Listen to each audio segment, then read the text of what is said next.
Hi, and welcome to week 10 of the Bible Together reading program here at First Christian Church in Jefferson City, Missouri. This week's readings take us deep into the wilderness. And honestly, what we find there is not a great look for the people of God. They have been set free. They are being led through the wilderness. God is leading them every single day. God is not just leading them, but God is providing for them every single day. Miraculous food from heaven. And still, they complain. What caught me, though, this time in reading through it is something I hadn't noticed before. Those complaints start with the rabble. It's a small group that's gotten dissatisfied, that's begun craving something different. And somehow that discontentment spreads until everyone is looking back at Egypt like it was better, like slavery was better. And I keep thinking, how does that happen? How does a whole community get pulled off course by a handful of restless voices? Because it's not really about the food per se. It's about trust. Can God be trusted to provide?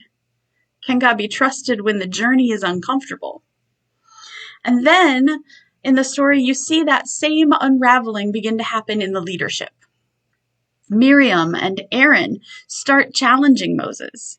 Maybe they want a little bit of the spotlight. I don't know. But I'll be honest, something about that story that's always bothered me is the way that only Miriam gets punished and not Aaron. That doesn't sit right with me. But underneath the story is the same issue again. A breakdown of trust. A fracture in the community. When they get close enough to the promised land that they can send spies in to see what it's like there, it turns out to be exactly as God said it would. But the people are afraid. The obstacles they see there feel bigger than God's faithfulness. And this is the part that really lingers for me. God does forgive them, but God does not lift the consequences of their fear. That generation does not get to enter the promised land because trust matters, not just one time, but over and over again.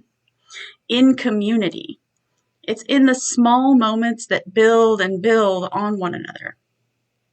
And I think that is where Colossians speaks.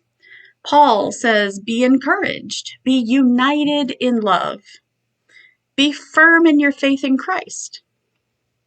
Because this life of faith isn't just about individual belief.